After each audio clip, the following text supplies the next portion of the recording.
Il est 8 heures. Et c'est l'heure du bulletin d'information sur la radio numéro 1 sur l'info, le sport avec Denise de la Fafiette. Bonjour Denise. Bonjour Thierry Angeval.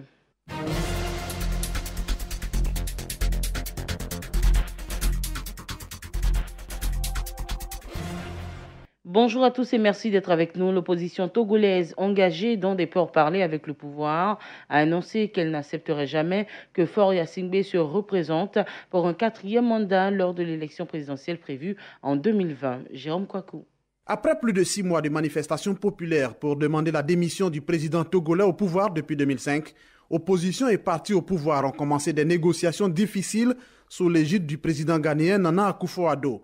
Mais après plus d'1 mois de pourparlers et seulement 3 jours de rencontres, les discussions semblent bloquées sur un principal point de discorde, la non-rétroactivité de la limitation du nombre de mandats présidentiels. C'est trop facile de dire aujourd'hui que les 3 mandats exercés ne comptent pas. Faure Gnassingbé se trompe, on n'acceptera jamais qu'il se représente en 2020, a déclaré Jean-Pierre Fabre, chef historique de l'opposition, lors d'une conférence de presse. La coalition, qui est parvenue à faire pression sur le gouvernement par ses marches quasi hebdomadaires, réunissant des dizaines de milliers de manifestants depuis le mois de septembre, réclame également un mode de scrutin uninominal à 2 tours. Dans une déclaration au terme de la journée de pourparlers, le président ghanéen avait encouragé les partis à ne pas fermer la porte aux propositions faites par l'un et l'autre, mais de prendre en considération l'intérêt supérieur de la nation. Les Nations Unies, l'Union européenne ainsi que les ambassades de France, d'Allemagne et des États-Unis ont également invité les 2 partis à s'engager dans une discussion de fond sur les réformes constitutionnelles et à dépasser leur position de principe. L'opposition, qui a suspendu ses marches pendant le déroulement des négociations avec le pouvoir, a menacé de rappeler ses partisans dans la rue. Faure Gnassingbé en est aujourd'hui à son 3e mandat, ayant été réélu lors des scrutins contestés par l'opposition en 2010 et en 2015. Il a succédé à son père qui a gouverné le Togo d'une main de fer pendant 38 ans.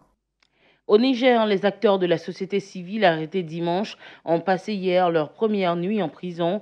Ils ont été inculpés par le doyen des juges d'instruction qui les a reçus au tribunal après l'ouverture d'une information judiciaire par le procureur. Au total, 23 personnes ont été arrêtées dimanche, dont des leaders de la société civile après une tentative de manifestation contre la loi de finances. Un rassemblement interdit par les autorités, nous dit Régis Kofi. Les premiers inculpés sont des leaders de plusieurs organisations de la société civile. Tous sont poursuivis pour organisation et participation à une manifestation interdite et complicité de destruction de biens publics et privés. Ils ont tous été mis sous mandat de dépôt et les autorités ont fait le choix de les séparer. Ils ont dormi ce mardi soir, chacun dans une prison différente à plusieurs dizaines de kilomètres de Niamey. Ali Idrissa, le président du Rotab, est envoyé à Filengue. Nou Arzika, le président du mouvement pour la promotion de la citoyenneté à Tillabéri. Moussa Tchangari, le secrétaire général d'Alternative Espace Citoyen à Oualam. Et Maître Lirwana Abdourahman, un avocat et activiste à Daïkena, sur le fleuve Niger. Les avocats contestent la procédure et envisagent de demander un changement de juge d'instruction car ils disent ne plus avoir confiance dans l'actuel.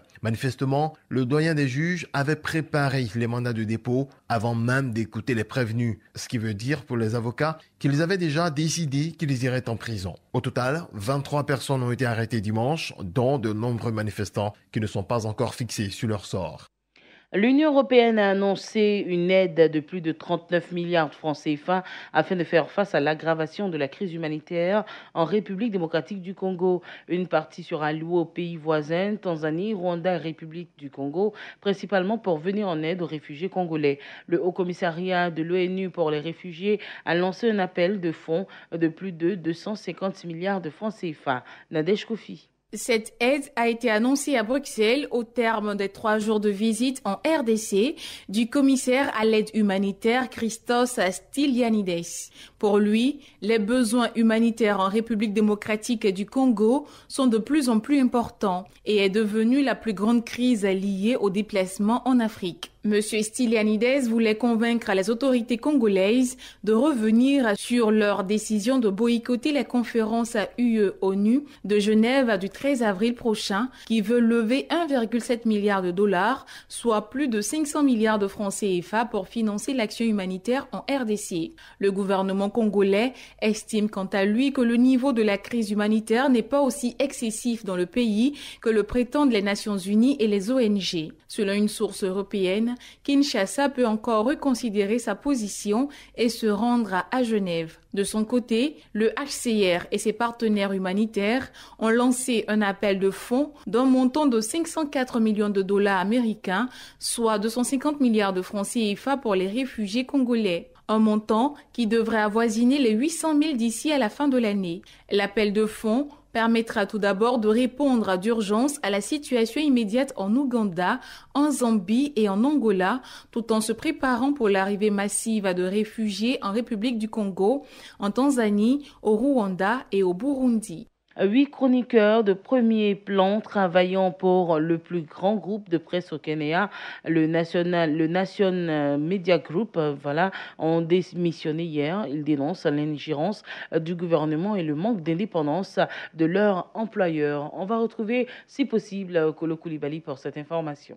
Parmi ses contributeurs, Georges Kegoro, le directeur général de la Commission kenyane des droits de l'homme, Lynn Metoni Wayenki, la directrice Afrique de l'Open Society Foundation, la fondation du milliardaire George Soros, et Nick Cheesman, professeur de politique à l'université anglaise de Birmingham. Selon l'AFP qui cite un communiqué commun, les 8 chroniqueurs ont mis en exergue plusieurs incidents ces dernières années qui tendent à remettre en cause l'indépendance de NMG. Cela comprend le renvoi d'un rédacteur en chef après un éditorial très critique à l'égard du président Uhuru Kenyatta ou le non-renouvellement du contrat du très populaire caricaturiste Gado, souvent très caustique envers le gouvernement. Le mois dernier, Nation Media Group a aussi congédié le directeur de sa station de télévision NTV. Une tendance inquiétante est apparue. Il semble que l'exécutif est capable d'influencer qui travaille ou contribue à NMG. Reprend le communiqué. Censurer des chroniqueurs individuels témoigne d'une intolérance pour les avis discordants et d'une volonté de l'exécutif d'utiliser n'importe quel moyen pour réaliser son objectif, y compris en cooptant des rédacteurs en chef, a-t-il ajouté. NMG est le principal groupe de presse en Afrique de l'Est, avec des médias fonctionnant au Kenya, en Ouganda, en Tanzanie et au Rwanda. Et voici qui met fin à ce bulletin info sur l'Afrique. Merci de rester sur Radio Côte d'Ivoire, votre radio.